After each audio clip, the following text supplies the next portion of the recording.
Alright, welcome back to Roguetech, and welcome back to your first playthrough. So, we are dropping on the Half Skull Destroy base. We're going for full salvage because there's not a whole lot of C-bills on the line. I think it's like 100,000 or something like that we're going to be getting. Our drop cost is 44,000 roughly, and then after ammo and such and repairs, we should break at least even, probably. I did make a few changes to my planned drop from the last video.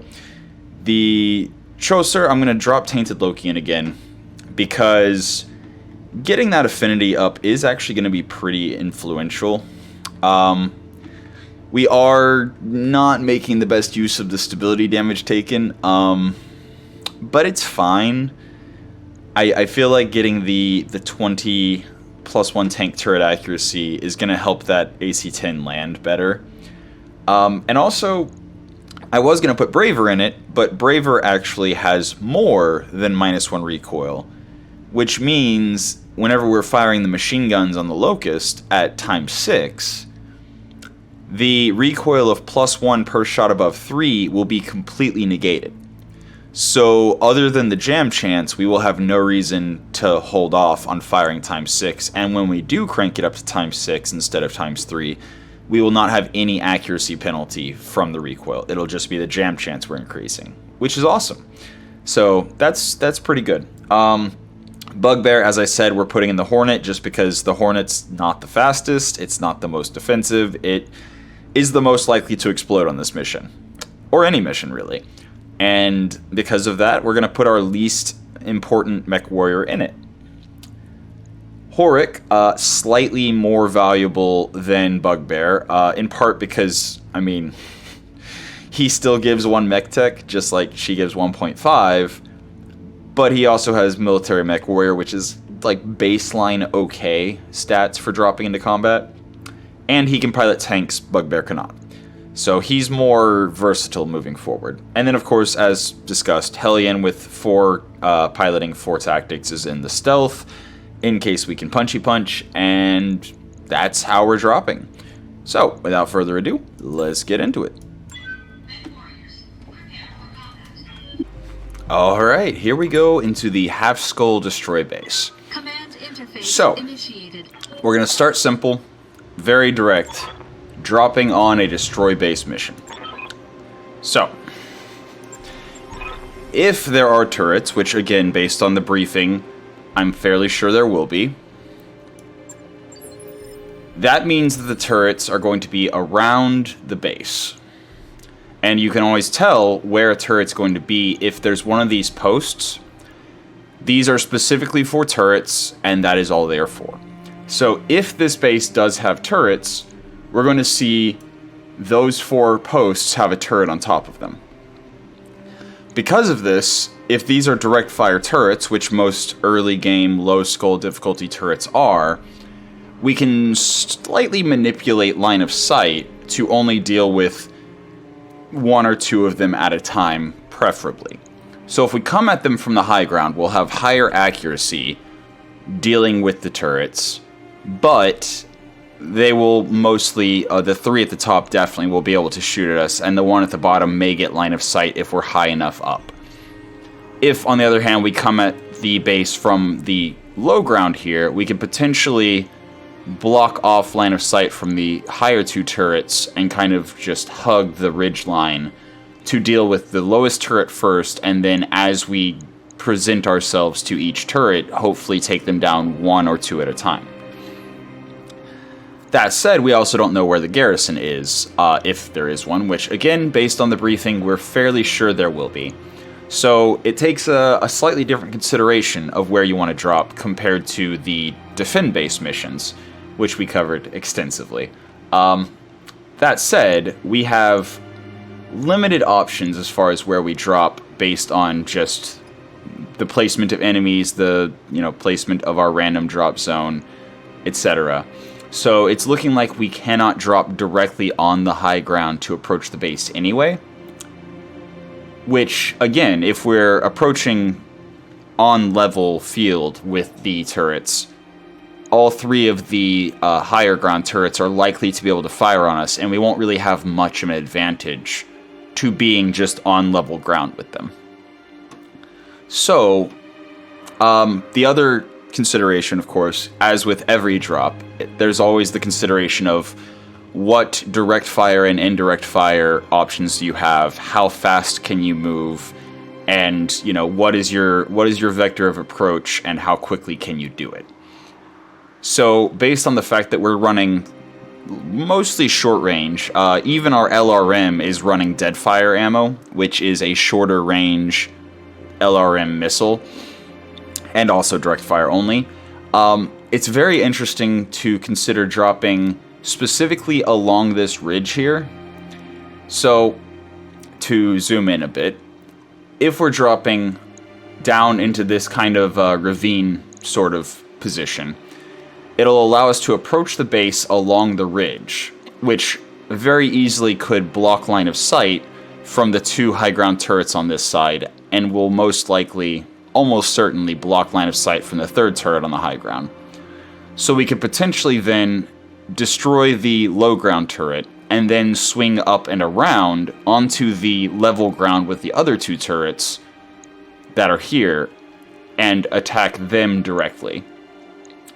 And then the 3rd turret, hopefully we can avoid giving line of sight until we're ready to deal with it. Now, that is, of course, hoping that the defenders don't have anything to say about it. But trying to control line of sight to turrets is very, very powerful, especially early game. Because if those turrets do have, for example, autocannons, or any other direct fire, high damage weaponry, they could potentially really influence our ability to fight effectively. So, I think not knowing where the defenders are or what the defenders are in any way, shape, or form means dropping in regard to the base and in regard to the turrets themselves is probably the best option. And the final consideration, aside from potential defenders, aside from potential turrets, is where and at what range are we going to be able to destroy the buildings and potentially evac out if we are not able to successfully destroy the rest of the enemies. And again, I feel like traveling along the ridgeline here, we will definitely be able to fire on the tallest building, because it's going to poke up over the ridgeline the majority of the time we're approaching. And then after we destroy the low ground turret, we should also be able to target... we may also be able to target the other 2 buildings. It is worth noting in the top left corner, we only need to destroy 2 out of the 3 available buildings. So again, tall building, even though it's going to have the most hit points, it should be the easiest to get line of sight to and therefore destroy. And then we only have to destroy 1 other turret, which could actually be accomplished by swinging around onto this side of the base. It looks like we should have a fairly clear line of sight from the low ground here, and after we destroy the first turret on the low ground, we should be able to destroy the second turret right there quite easily. But it does look like we will also be giving the turret on the other side line of sight as well. So this is an approach that will give the turrets an advantage to shooting us and us a disadvantage to shooting them, but it may allow us to ignore 1 turret entirely to take down the buildings and get out. So with all that being said, let's just go ahead and drop in and then reassess our intelligence and strategy based on what we see. Also dropping across ridge lines when possible. So it's not as critical anymore now that the reposition turn is a thing. But the dropping in the forest here into the cover, compared to dropping behind this ridge, this little hill of sorts, to block line of sight, used to be a consideration worth thinking about, but now with the reposition turn, we're able to drop either way, and reposition based on what we see. If this patch of foliage was not here, I would actually prefer to drop outside of the forest and move into it for cover in the first round. But since we do have the option of moving to cover here with our faster mechs, then I think dropping at the edge of the forest is probably the best and safest bet. So, We're going to drop, as I said, kind of hard to see the drop reticle on the desert, but we're going to just drop kind of over here in the area. Actually, the tank will drop further away. So, again, the specifics of where you drop on a destroy base is less critical than other mission types, because you know where the base is, you know your avenue of approach, and there we go. We now see the enemy defenders, or at least some of them. Yeah, so let's go ahead and just go over the enemies we see before we actually do anything. So we'll start with the closest enemy, because that's going to be the first threat that we can effectively deal with, and that is a rip-off, which is, I assume, a junky ripper. So a ripper is a type of VTOL, a type of helicopter. They usually are fairly quick and light armor and light weaponry. So we can see that it has 160 total armor and 25 total structure. So 5 structure in each location, and the front has 65 armor, the sides have 30. And despite the fact that we don't see what actually is available there, we are able to hover and see everything inside of it for some unknown reason. Okay, that does let us see that this thing has a Pirate Light PPC plus capacitor and a Pirate ECM. That is actually quite dangerous. So, yeah. Narrow low profile, so we're going to have a harder time hitting it. XL engine, which might be interesting salvage, whether it be for money or just to have. But we definitely want to take this thing down sooner than later. The Pirate ECM, if it hasn't been changed too much from before the handheld rework, is going to...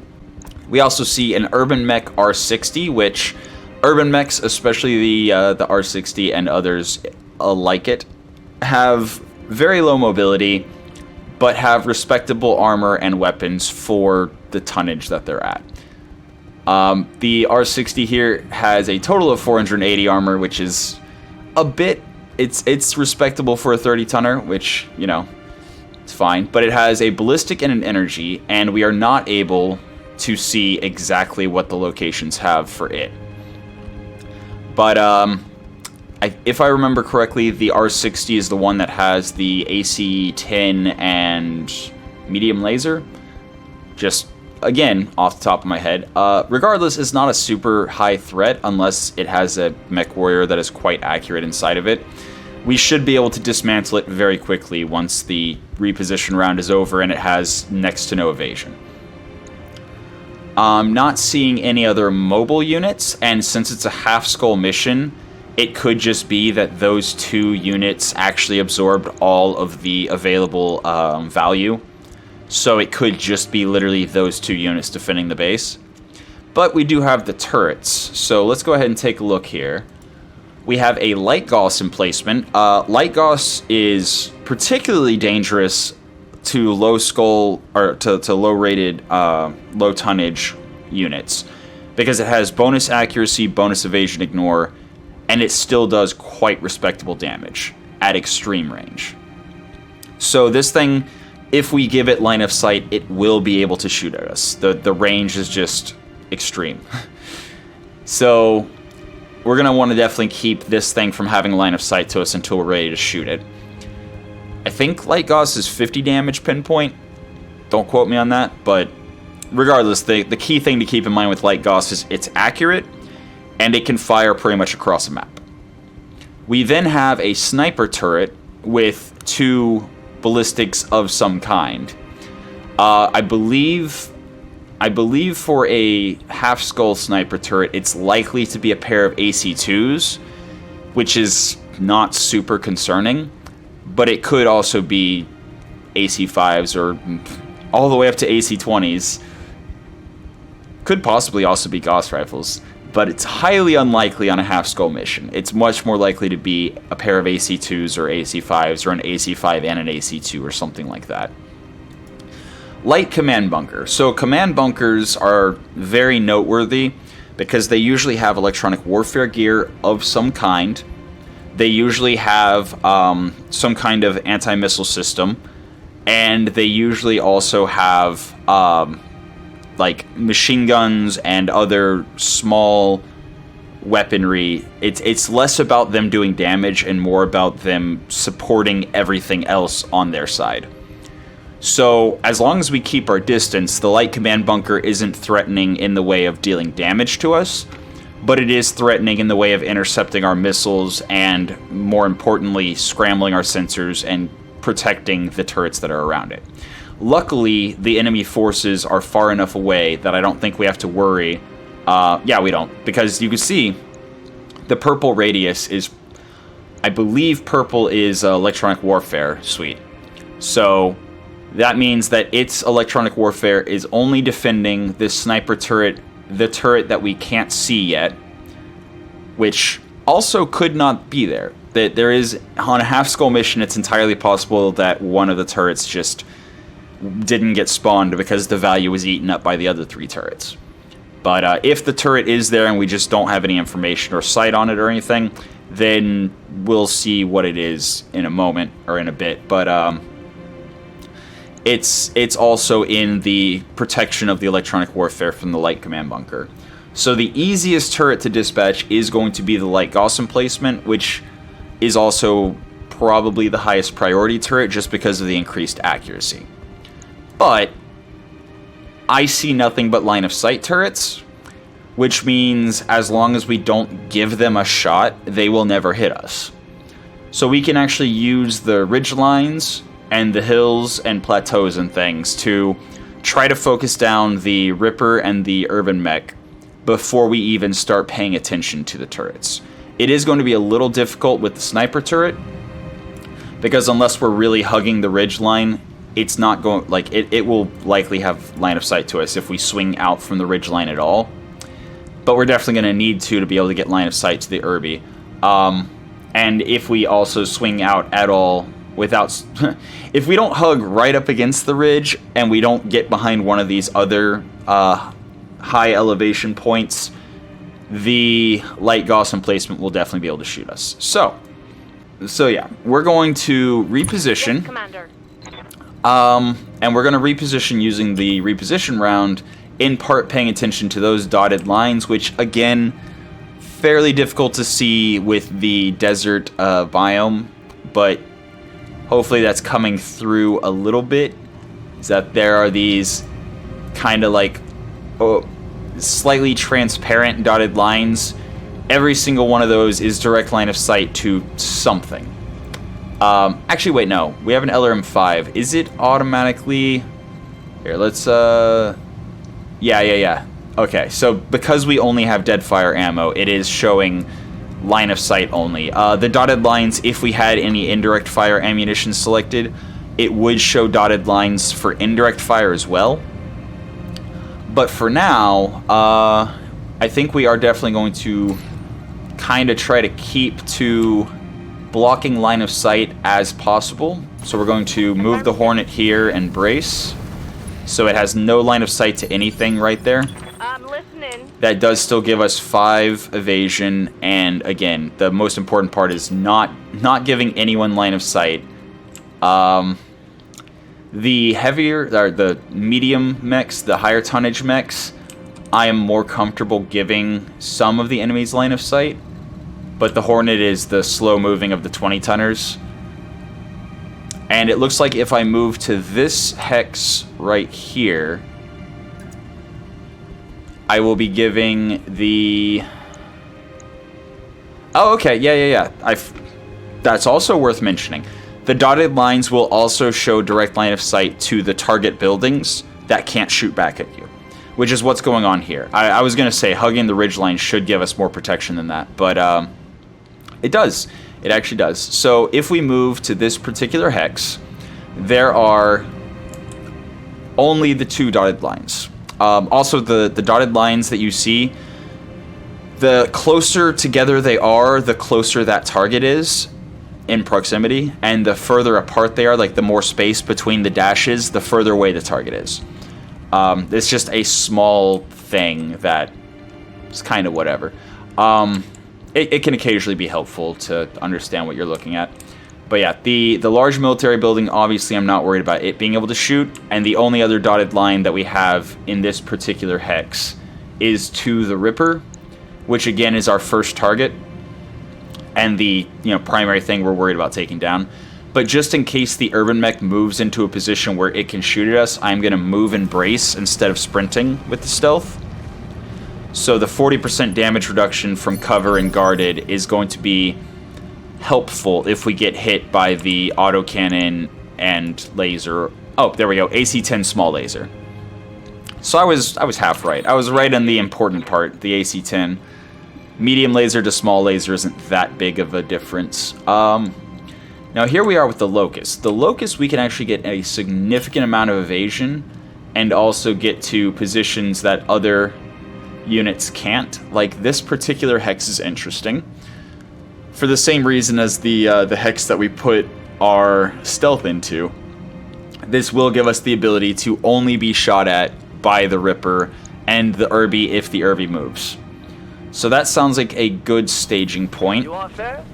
I can give you fast. Plus 8 evasion is 8 evasion, so that should be good enough protection for now. Again, with the 20-tonners, brace isn't that impactful, because if we get hit by an AC-10...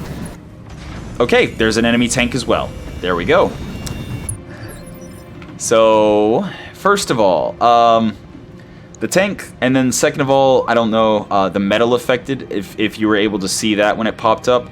That is the Pirate ECM doing its thing.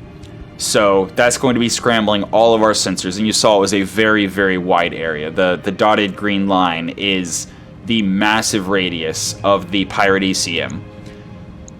But it is scrambling us as well as his allies. So that's the trade-off with the Pirate ECM. Now then, the tank. We see a Copperhead 2-1, or Roman numeral 2-1. It is a fuel cell engine, which is valuable. Heavy rifle. So we've got a heavy rifle.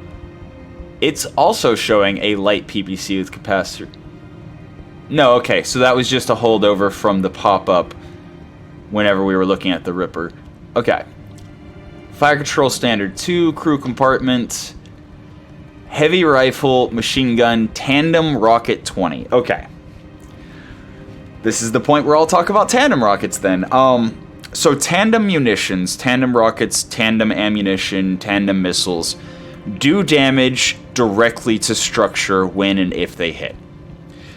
This has 3 main considerations that you have to address. First of all, it's bypassing your armor, so if you don't have much structure, for example, that Ripper that we were looking at, that had 5 structure per location, yeah, if you're doing damage directly to structure, that will explode very quickly with minimal accuracy, minimal hits. The second consideration is you're taking damage directly to your structure, which means it's no longer rolling through armor crits, it's just rolling for crits, period. And the third consideration is once they are out of tandem munitions, does that actually have any kind of bearing on your strategy? So, for example, from what we've seen so far, and there's also another helicopter over here, Mockingbird, we'll look at in just a second. But with the tandem rocket 20, that first shot, that one shot of the rocket is going to have 20 projectiles that do damage directly to structure, that can potentially crit despite having armor left, etc., etc. But if that does not crit or destroy anything, as long as there's no other tandem munitions on their side, it's not that catastrophic. And considering that rockets also have penalties to accuracy and a half-skull mission, he should have very low gunnery and tactics, it's unlikely, possible, but unlikely, that a large number of those tandem rockets are going to hit. So, especially later in the missions at higher difficulty when you're dealing with tandem ammunition bins instead of just tandem rockets, it can be very important to take down a target that is doing direct structure damage quickly, But in this situation, this half-skull mission, it might not be the right call. Especially since he does have 8 evasion and decent enough armor. So, it's very much a question of, do we prioritize him? And all I see as far as the heavy rifle is the heavy rifle slug ammo, which is just massive amounts of stability with minimal actual physical damage. And the standard heavy rifle ammo, which is going to do reduced damage to armor and full damage to structure. So as long as we haven't lost our armor, the Copperhead is only really dangerous in the sense of the tandem rockets and stability damage. But again, that the main thing to take away from the Copperhead there is the tandem rockets. And the Mockingbird we have no information on, in part because we are now being scrambled by the Pirate ECM. But Mockingbirds, kind of like Rippers, tend to be low armor, low structure, and have a weapon. Mockingbird's the weapon does tend to be slightly more impactful than a Ripper's weapon, but we'll worry about that once we have more information. For now, we still have our last 2 units to move with. What can I do for you? And I think the Assassin... So, the Assassin... We're going to try to position... It really is hard. I know it's probably not coming through in the video, like, at all. The dotted lines that I'm trying to use to gauge where I should position at. But we're actually going to sprint specifically to control line of sight. Not there. So, this position, hopefully you can see, has the 2 dotted lines. One of them going to the Ripper, and one of them to the large building. Which means we should be relatively safe in this position until we get a chance to start shooting things. Now obviously when the Mockingbird, because it's also a VTOL, whenever it closes with us a bit, it will also gain line of sight, but as long as we're keeping mostly the turrets so that they can't shoot at us, we should be fine. Alright, there comes the Irby. As you saw, Irbies don't move very far. Still has 5 evasion though. That's respectable considering how short of a distance he moved. That makes me wonder if the Mechwarrior piloting it has cautious or the other one that gives evasion. But yeah, 5 evasion on an Irby is a lot, actually. And likewise, for the exact same reasons of, you know, why I positioned elsewhere, I'm also going to try to position our tank where it cannot be shot at by very many things at all. Tanks cannot benefit from brace, but they can benefit from cover. So moving it into the forest will impact its mobility and, you know, give it less evasion. But if it reduces the number of people that can shoot at it and gives it 20% damage reduction, that's worth it, in my opinion. So we're gonna do exactly that. We're gonna get our Trosser into the forest, and it now has cover. And that concludes the initial drop and setup round. So here comes the Mockingbird finishing at incredibly low initiative, and the Irby's gonna miss. Okay, beautiful. So spawn protection was removed from everyone. The Irby, with a surprising initiative of 14, now it only has 4 evasion. Also, Irby's... You know what? I'll talk about target acquisition and directions of shots and things tomorrow. Today, we just went over drop considerations, turret considerations, and line of sight manipulation. So I think that's enough for today's video. Tomorrow, we will continue with the mission and cover other things. But for now, that's been your episode of Roguetech for the day. I hope you enjoyed it, and until next time, have a good one.